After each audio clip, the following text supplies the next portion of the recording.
This session is about romance. Now, when I heard the word romance or romantic, I would just think about like occasional cheesy, mushy attempts at love.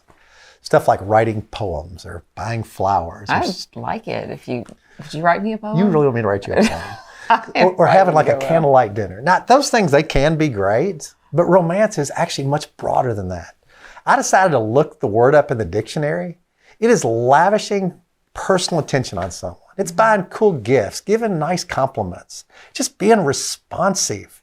It's being adventurous. So when I understood romance better, I realized it's an opportunity to really bring life to marriage.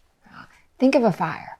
If you quit putting logs on it, it's going to go out. And think of your marriage. If you quit being intentional and you let the romance die, the fire is going to go out as well.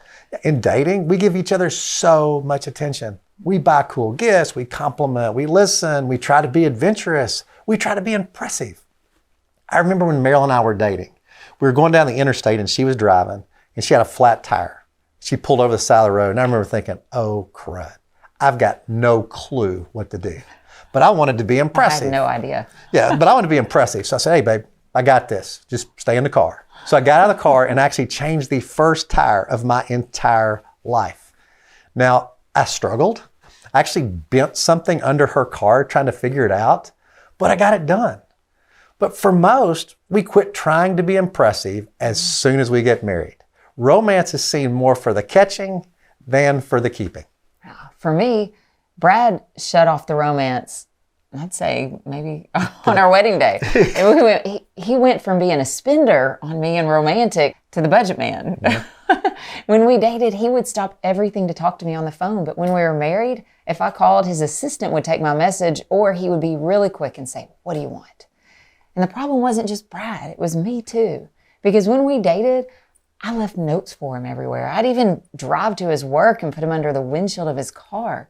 And I just completely quit when we were married. And I thought about him all the time. But once we were married, I didn't think about him until he walked in the door. Yeah, I remember Marilyn telling me early on in our marriage, Brad, you were great at dating. You were horrible at being married. Now, I didn't do it on purpose, but for some reason, I just stopped complimenting and being romantic. It just happened. Now, why does this happen? Well, I think there are a lot of reasons. One, when we date, we have amazing emotions that just drive actions. It sounds goofy, but I remember when we dated, if I couldn't sleep at night, I didn't even care. I was just so happy to be dating Marilyn. But this relational high, it's not permanent. And when it wears off, the romance often goes with it. Also, marriage isn't typically seen as romantic and fun. So we set the bar too low and let our marriage go stagnant. But Scripture tells us, do not be conformed to the patterns of this world. So let us strive to set an example that changes the reality and perception of marriage. Yeah. If we'll put this session into practice, it's going to impact so much more than just our marriages. It'll impact those around us. I know Brad and I have been impacted by couples who have beautiful marriages. There's one couple that they've been married over 50 years and they slow dance together in the evenings sometimes. They play board games together and laugh together. And the affection that we've watched them have for each other is so encouraging to us. This couple, they kept putting logs on the fire and the flame was burning as bright as ever after 50 years. Yeah, watching them inspired us. Our marriages can just get better and better. Like the couple we talked about, we can put creative energy into our marriage. It's not natural for me to make a candlelight dinner or buy flowers or to dance with my wife, but I've got to be willing to be uncomfortable to bring life to the marriage. In romance, it shouldn't be limited to just occasional planned events. It should be filled with a steady diet of compliments, gifts, service, and a little bit of adventure. All marriages, including ours, they have stretches of dullness. When life is heavy, it's hard to put energy into our marriages, but these are the times when we need it the most. Those small things matter so much. A divorce attorney once asked a lady who had gotten a divorce, when did you know you were going to get divorced? She said, my husband used to buy my favorite oatmeal, and he did it since we were dating and when we got married. And if it ever got empty, he would fill it up for me. But then one time I went and there was none there. He just stopped doing the little things. She said, then I just, without even thinking, stopped doing the little things as well. And the marriage slowly died. Now, They took the wrong path in getting divorced. They could have started doing the things again and brought their marriage back to life. But doing those little things on a daily basis is so important. Now to the question, how do we keep our marriages alive? How do we keep them growing?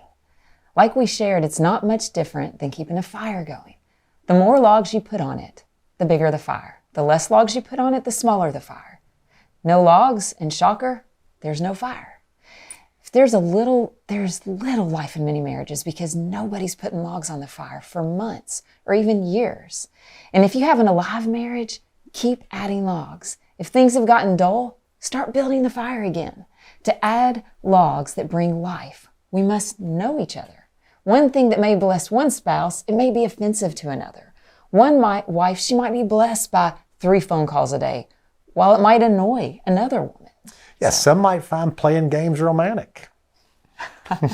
Brad does not like playing games at all. And I love to. So. Yeah, so to be romantic, I need to play games.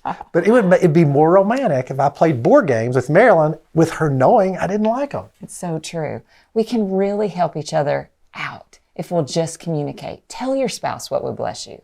It's different for all of us. I've got a lot better at sharing what I want with Brad, and it helps him to throw logs on the fire easier, knowing what I like. And Meryl makes it pretty easy. She's pretty good at sharing. I got a big list. Yeah, she shares what she likes. Yes, but Brad doesn't always share what he wants, and it makes it a little harder for me. So I love it when Brad shares something that he would like. Yeah, I'll try to do better. But it's true. The more you communicate and the more you know one another, the better you can both love each other well.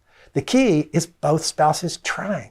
You'll miss the mark sometimes, but that's okay. Just keep learning and keep trying. One prominent author, he's great with romance. He said he wants his wife to walk by his casket someday and be flooded with all the memories and fun times they had together as a couple. We have some lifetime memories by just trying to keep logs on the fire. Here's a couple of them. Brad recreated our first date, and it was so cool. It almost felt like our first date. He even borrowed the truck that he owned from the new owner so we could ride in the same car. One time we went camping in a national park, and it was just so much fun. And the day-to-day, it's really important as well. Just the little things can add logs to the fire. Brad will pick up my favorite snack or do just a little thing, then it keeps things alive. We don't always do well, but when things get stagnant, one of us will step forward to just add some romance, add some fire. Yeah, so show your spouse that you're thinking of them. Be consistent in giving your spouse attention and thought. Don't let life take over and marriage get stagnant. 2 spouses adding logs to the fire makes one God-glorifying marriage.